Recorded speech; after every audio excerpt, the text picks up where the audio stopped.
Welcome to Om on the Range, where we share the practice of meditation, the wisdom of Western Buddhism, and the refuge of our community.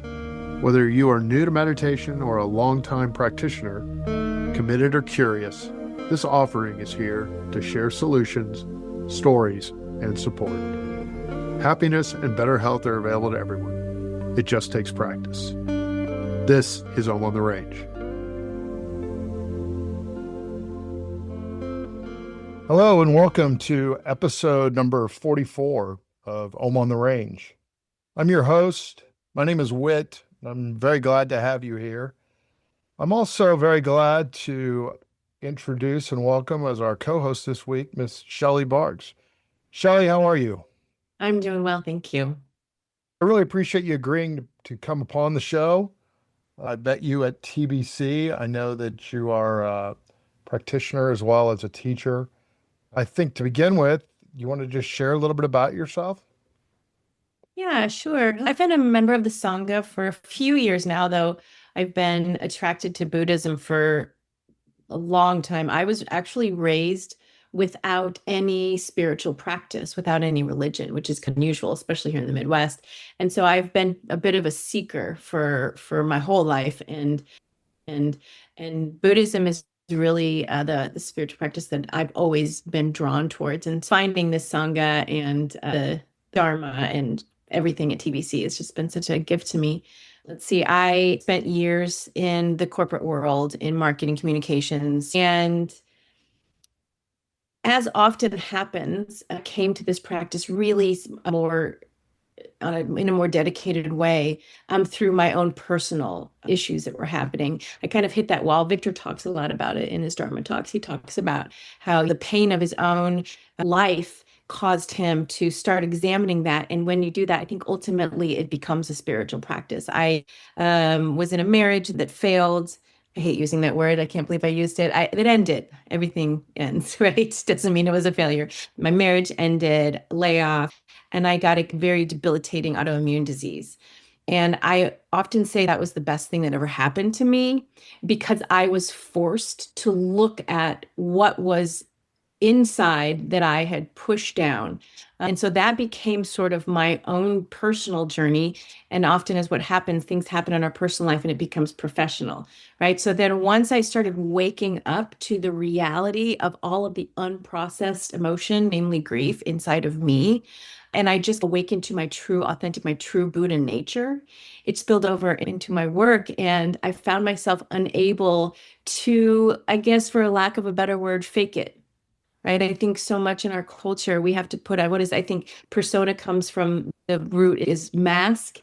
Right. And as I started taking off the masks, I found that it was really hard to put them back on.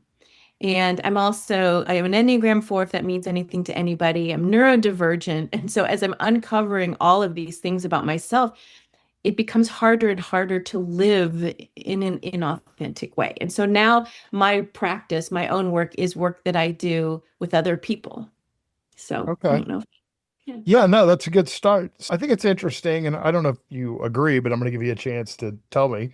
You hit a point, I think you called it a wall, where the forces in your life, mostly traumas, some of it choices, whatever you want to call them, are things that you've been able to kind of drag along with you. And maybe, so first, maybe you're unaware of the power that they have over you. And then when you become aware, I think initially it's pretty overwhelming. And somewhere around those two acknowledgments, a lot of people do come to they feel the need for some sort of spiritual practice or some sort of way to get some relief. And I think with practice, one of the things you get pretty quickly is you start developing some space for these things. So first they start coming in, and it can still be pretty uncomfortable, right? Who knows how long that phase will take. But I always felt that at some point your problems or that's the wrong term, but whatever you perceive as these factors that are causing you suffering, they become right-sized. You know what I mean? They go from being, you don't know they exist, then they're gigantic, and then they become just things. And like you said, you start to change your relationship, and a lot of times you realize those are the best things that have happened to you. Yes, exactly. Yeah, one of the biggest life-changing things that I learned was that emotions are electrochemical events in the body. They are energy.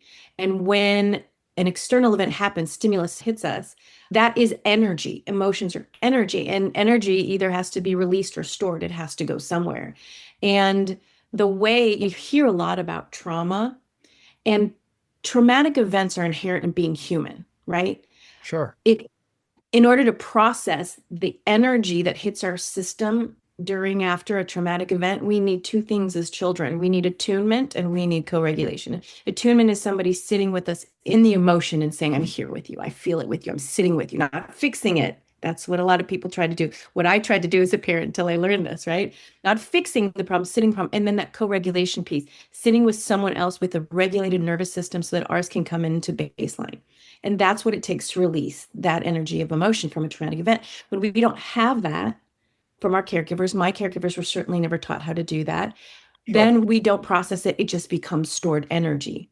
And it becomes pain that the nervous system then builds all kinds of patterns around avoiding. And so that's why we get into and we start making choices around, I use this example of a spilled milk example. So that is an external event without meaning, right? When that happens, it hits our nervous system in sort of a pattern matching kind of way below our conscious awareness. Until we're 7 years old, everything that happens to us is stored. We don't have the prefrontal cortex to analyze and go, this is bad, this is good, this suits me, this doesn't suit me. And we just take it in as truth, right? So let's say as a kid, you spill your milk, your parent gets very angry, right? That Yes. becomes something that your nervous is, let's say you get hit or you get sent to your room, right? That separation, disconnection is painful to a child. And so that becomes stored in our nervous system as spilled milk equals pain, right? And the thing is, we don't have access to that memory necessarily in our conscious. It's in our subconscious. So then as an adult, the milk spills. If you ever notice, and you race and people react to it in all these like kind of you said, like what you said, in an outsized way and not in a Right. right way because the meaning that we've attached to things. If you've never spilled milk before, it was never a thing. Let's say you're an alien, you don't know what milk is, right? It's just an event. So I think that's really interesting. So then what happens is we have this thing and maybe we yell at our kid or we blame our spouse for bumping us, or we have to assign meaning to it. We have to have the stories and to explain the emotions that we're feeling around something that really inherently has no meaning. Right. I'm not surprised, but obviously you have a lot of education and pretty strong scientific background to go along with your practice. And Yeah. I also think it's interesting that different people have a different take on, nobody denies what you're saying. I don't mean that, but some people find that piece very important and very enlightening. Some Yeah. people are still more in tune with Buddhism as being a little more spiritual, maybe. Yeah. Some of us are we find it to be great because it's so practical. I think in the end, Mhm. all practitioners would agree that the thing that's so wonderful about it is it works and it's true and it's pretty easy to deploy in all Yeah. sorts of different fashions. But it was impressive the way like I said, the way you've got your practice backed up. It's not Well, necessary, but it's true. What's your practice look like now? so it's a lot of meditation. My meditative practice has really become about understanding how my mind works. Okay. Peace is a byproduct of understanding how our minds work, right? Okay. I think what happens is we learn to live in our heads in our culture to stay safe, especially in unsafe environments, and we ignore what happens in the body. And the body is the signal, right? And so my practice of meditation is to learn how my mind works so that I can better understand when I leave the mat and I'm out in the world how my mind works and to be able to slow down that mindfulness piece. It's really been interesting because I am such a person who I'm neurodivergent and I'm sorry. Give us the definition of neurodivergent so because I know what it means, but some other people may not. okay, so ADHD, right, is Yeah. maybe a little autism. I haven't been formally diagnosed, but I work with a coach, and so she diagnosed me pretty quickly. And so I think it's just that analysis to stay safe in my head is part of that. And so this constant analysis is what I need to slow down so that I can become present in the moment. And then I can access all of those things that we get through our Buddhist practice, which is presence, which is joy and awe, and being able to be in the world and not of the world. When you're stuck in your head all the time, overanalyzing, ruminating, and trying to stay safe, you are disconnected from Sure. the interconnectedness of everything. And Right. so that's what the practice has done for me. And I just love the idea of, this pursuit of happiness is really a fool's errand and I think causes a lot of pain. But my Buddhist practice has been I'm seeking equanimity. I'm learning how to meet experience as it is, right? And this kind of leads into the grief work in that grief work is a Buddhist practice because it's learning how to meet that sensation and not cling to it, not wallow in it, not become our identity. I think we know people, I was someone who identified so much with my grief that I became a victim for a while. And then the opposite, I think, which is also extremely pervasive in our culture, is to deny it, right? To ignore it, to pretend it's not there, clinging and aversion, right? So the book that my work, this workshop is based on, is called The Wild Edge of Sorrow. And what he means by that is walking the wild edge means to not fall into clinging and aversion, to sit with it. Everyone needs to rewatch if they've already seen it. Victor's Dharma talk on the grief he experienced with his teacher, right? Right. And it Right. was April 12th. He talks all about that, right? It's so perfect. I love the way he gives us an inside look into just almost a moment by moment way to that the practice works. Yeah, Victor was kind enough to come on the show during that phase, and we talked a little bit about that, more about the experience for him personally than some of the larger challenges with grief that your class seems to be taking on. So, why is it that is it just the pain piece? That's why we avoid and ignore grief so much in Western culture, you think? I think we avoid all emotion in Western culture in the Okay, name of our systems, right? We can't be very productive if we're feeling our feelings, right? So we're taught to disconnect so that we can keep calm and carry on, right? But which is good. We should keep calm and carry on at some point, but we need to go back, kind of like I said before, those emotions live in the body as energy. And so I think that is the main reason is, productivity, consumerism, capitalism. But I think honestly, grief in particular is one of the few places that is still acknowledged as a legitimate pause. We get bereavement at work. Now, probably only a couple days, and it's got to be a direct family member and so forth and so on. But at least we still acknowledge grief as that important. I think it's interesting. Every year I watch It's a Wonderful Life, and I always notice Jimmy Stewart wears that armband after his dad died. We used to wear black armbands to signify that we were grieving because it is such an important part of the human experience. sure. And yeah, so I think that is, and I think also if we acknowledged how much grief we're experiencing, I think we would be more moved to change what is happening in our culture. And this is going to get a little conspiracy, but I think that the way the system is built, they don't want that. Capitalism is just designed to extract as much as possible from people, but you Sure. can't do that when people are in touch with their emotions, right? Yeah, no, I agree with you. I agree with you. It's easier to sell things to people when you can convince them that they have a need. And scared people spend more on things that they can be convinced they need. I agree with you. Capitalism on the whole, probably a better system than feudalism. It's probably better than having kings and knights and castles, although those castles look damn cool. But I'd like to think we're on the verge of moving past that. And I think the structure that we work with, and I don't know how we got on this, Shelley, but the structure that we live in, is not sustainable. We're already seeing it with population projections are going to change drastically, and that's going to be a big thing. Probably not in my lifetime. There are certain advantages to being older. So one of them is maybe I won't have to live through all that. But I do think it's interesting that there's going to be these changes. We don't seem to be equipped to handle them very skillfully as a society. So there's Right. certainly going to be some pain and some problems. but it does open up this idea that perhaps we'll take a step forward, understand that there's Yeah, better ways of doing this. for sure. Yeah. So there, that's one of those rabbit holes that we did not predict we'd get down to. No, and I'm stopping myself from going down further because there are different ways we could do capitalism. It's not even that something is good or bad. We get into that sort of dichotomy, that dualism of, Right. it's this. When we start thinking about all the different ways we could do all the different things, Right. right? Yeah. That's when we really create new systems. That is not a 30-minute podcast, by the way. No, no. So tell me a little bit about how grief shows up in people, or unprocessed grief, perhaps. Maybe that's a better way. Honestly, it shows up a lot as I personally have found grief underneath so many other emotions.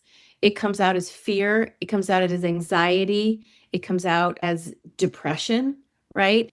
The unmet grief. And I tell a story in my workshop that I won't go to here, but it's like recognizing the grief that was in me that I was unaware was grief, was manifesting in thoughts and feelings and patterns of behavior that I was completely unaware of. But I think, yeah, when it gets worse, I personally believe that a lot of our physical ailments are caused by these emotions. Right? I really do think that this was the cause of my autoimmune disease. And what's funny is when I started doing more of this work, more of my practice, that's when my symptoms ease up. Yeah. No, I agree. I've taught classes, some basic meditation classes over the years. And one of the things I always brought up very early in the presentation was like, hey, it's okay if you're not sure if this is for you, but understand that every living creature does better when it's under less stress. And we're going to develop a way to have less stress because we're just going to sit and be here, and you're naturally going to breathe deeper, breathe slower. It's a chance to take a break. If nothing else, your physical health will improve. And Mhm. it seems simple enough, but to me, right there, that is the best reason to begin a practice. You don't have to be concerned about what you're going to find or be concerned about where it's going to lead or anything like that. Just give yourself that gift of knowing yourself a little better, taking care of yourself a little bit better, relieving some of that stress, even if it's just for 5 minutes a day. So I agree with you. I think it's a huge factor. And I think when that sort of stress, whatever it is not addressed, that it will show up in really catastrophic ways. I think cancer, I think some of the autoimmune deficiencies or diseases you were speaking of, it's Right. just there's, even when I think since I've practiced for, I don't know, 22, 23 years now, I think it's really made a huge difference in my health. And I've been able to make decisions for my health that were driven by the fact that I know myself better and I like myself more and I want to be healthier just because that's the way happy, healthy human beings are. I'm coming up with that Viktor Frankl quote of between stimulus and response, there is a pause. And in that pause lies our ability to choose. And in that choice lies our freedom. I think so often what we do is we just go do the next thing, and we're not centering in ourselves, grounding in ourselves. And when you Right, do that, everything shifts, and then you can make different decisions. And so for me, it's pausing my body, calming my breath, getting out of that hyper vigilant, hypercritical judgment, all the things in my head all the time that I really have had to do to stay safe. When you pause right, and you get into the body, you get into the breath. That's when you can hear people say, I don't, what is intuition? How do I tap in intuition? Intuition lives in the gut, it lives in the body, not in the brain. And so it's learning how to get the mind. You'll never dominate it completely, like we talk about in the practice. Thoughts will come. We cannot stop those. I used to right, think that when I first started, right? I need to get rid of all the thoughts and peace. I remember the first time I tried meditating, I was probably in my early 20s, and I was sitting out on my porch and a dog started barking. And I remember thinking, how am I supposed to find peace with this dog barking? And right, now, all these years later, learning, no, that is the practice. That's a gift, right? right. That is so true. And I think just being able to feel those things, this is back to grief. We called it stress earlier, but it's almost always a little pain, a little fear, a little anxiety. Those all seem to gang up and kind of form that loose definition of what grief is, that sense of loss as well. There's a shadow of hopelessness usually with grief because it feels like whatever's happened is permanent, when in Mhm. fact we learn from practice that nothing's permanent. And even if it has changed, it'll change again. And that's just what it is. I find impermanence to be a great equalizer when I'm butting heads with things that really scare me or make me anxious or whatever that is. Yeah. Yeah, So I think you're right. I think grief is underneath so much. So often, the things that we experience, the divisiveness, the derision, the judgment, all the things that we see in our society. And there's a speaker who I think is amazing who talks about how a lot of times people who are so resistant to trans people, it's because deep down they're grieving that they don't have that kind of freedom to be themselves. I that's think it's interesting. yeah, this grief of I've had to sit in this gender norm my whole life. How dare you? You don't get to choose. I didn't get to choose. I think that there's something to that. I think anger, judgment, a lot of it comes down to the grief that things that we were not given, right? The Right. things that we had. No, And I think you're right. And I suppose it goes back to that, to being ego driven and wanting so much to be right. Right. yes, So even though, I would rather hate and be right. I'd rather be right than do right. That's a big little mantra for me. If you're being right, that's probably ego. And if you're doing right, that's probably closer to the practice. But yeah, I think it's interesting that a lot of people just can't. They say they want freedom, but the last thing they would ever give themselves is freedom. The last thing they want to give up is their suffering because that's who I am. Why did you pick that? Why would you want to be that? So there's yeah. room for I some think grief right there. yeah, I think a lot of it is the unwillingness or inability to go in and meet that grief. Because I mean, my mother's that way. I love her dearly, but she doesn't want to do any of this because it's just too much. There's too much in there. She Right. had a horrible childhood full of pain and abandonment and addiction and just horrible things. And yeah, I think there she's just sitting on a well of grief that is just too much for her to Does it process. does it frustrate you when you run across people who don't who would rather hang on to their suffering as opposed to at least giving themselves, I'm not saying you have to change who you are, but wouldn't you want to at least give yourself a couple minutes a day to just let go of that stuff, to just consider? That's always my thing. It's, hey, you could feel better and be better. You're better if you're your true self. That's the only thing I mean by better. Yeah. So why wouldn't you want to do that? But some people just Yeah. are deathly afraid of doing such a thing. I think it's the fear of being swallowed by it that you won't come back. Right. Yeah. Wouldn't want to miss out on your suffering, Charlie. But no, I think you're right. I think that's fair. So we've got about, I don't know, 7, 8 minutes left. Do you want to give us a brief overview of what your offering will be and who might be most helped or most interested in it? This book that's called Wild Edge of Sorrow is what changed my life. And I just wanted to bring it to other people because what it does is it provides a framework and a language and a process on how to, first of all, identify all the ways that grief enters our lives. When we say grief, people tend to think, oh, death, got it. Occasionally, they'll open their aperture up a bit to maybe loss of a job or a divorce. But really, there are five gates of grief. And I've heard that Francis Weller, the author, is working on a sixth gate. I think that I have theories on what it is, but for now, five gates of grief. And so, first, identifying all of the ways that grief enters our lives, because what we cannot see, we cannot address, right? Yeah, That's the first. And then why grief work is so important. And then how to tend to that grief in a way where we can walk that wild edge without wallowing and without denying. it's just always comes down to me for awareness, acceptance, and patience. And so with these heavy events and the feelings that are trapped, whether it happened 40 years ago or it just happened, being aware of it. So it becomes an active thing and accepting what you find because you're not trying to fix it, but then Mhm. also understanding that it's not necessarily quick. As Right. human beings, Western cultured human beings, it's like, all right, I'm giving it 12 minutes and then I'm going to be better. Then I'm going to go out and kick some Yeah. ass.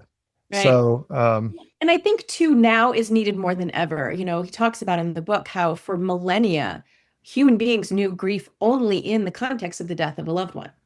But right, now we have war and genocide, and we have like the destruction of our environment, and we're not even sure if we're gonna, make it as a species, right. right? And all of these things, like it's weighing heavy now. And so I think we need to be able to create spaces like this, and community is so important to it. He says, what we cannot speak about, we pass over in silence, and then it falls into the shadow and re-arises as symptoms like depression, like anxiety, like loneliness. And so we need a container because if we just, I mean, don't get me wrong, in our grief, there is a very important element of tending to it alone, isolation, reflection. But we also need release, and community is a great place to release so that you can speak it, so that you can get it out, and there's also rituals very important. There's going to be a ritual component in the workshop too. All of these things that help us instead of recycle it within ourselves, sort of push it out into the world so that we can become whole again. So is it fair to say that obviously grief's not something you fix, and it's obviously something that you don't want to run away from, you don't want to deny or push it down. Um, so is it fair to say that what we really have here is just a teacher, an opportunity to learn, an opportunity to grow, an opportunity to better know ourselves? Is that Yeah. fair, you think? Oh, 100%. Victor talks about that a lot, about how our life is the practice. Our Right. experience is the practice. And grief is a fundamental way to work with. It's a fundamental human experience we all share. That's why it's so connecting. No one gets out of this thing alive and No, without some hits along the way of grief.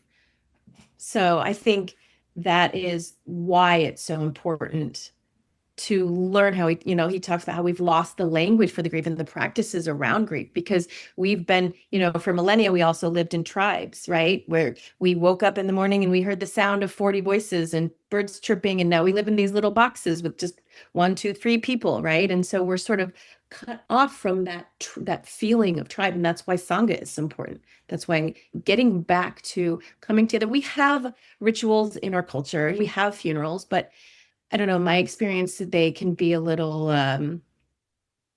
stripped of feeling, of meaning. They get a little kind of cookie cutter and, okay, sure. perfunctory. Now we go here, we do this, we eat, we go home. We don't really allow it to do the work on us of coming together and really, because when we have that, it creates a sense of belonging.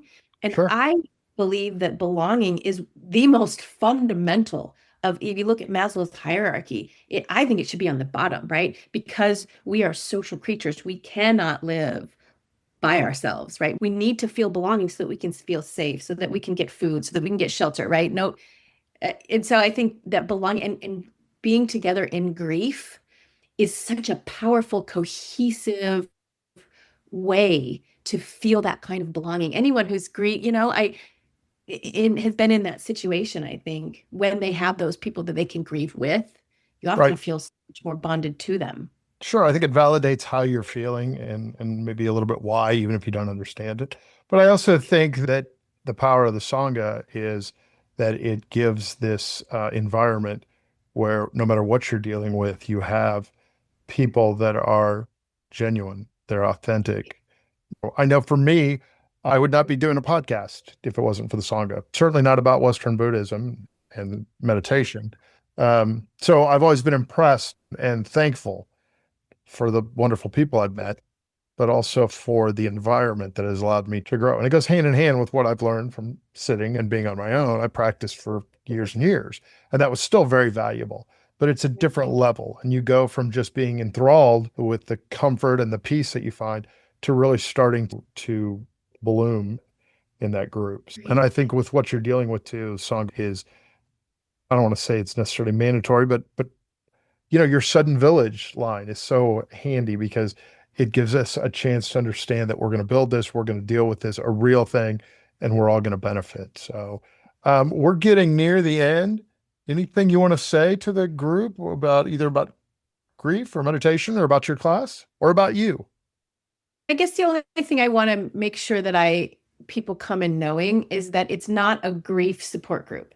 It's not where we come in and everyone talks about all the grief that they're done. There is definitely tons of room for sharing, but Right, it's less about that because and there's a place for that. But this is more about learning about grief and learning to more skillfully walk with grief.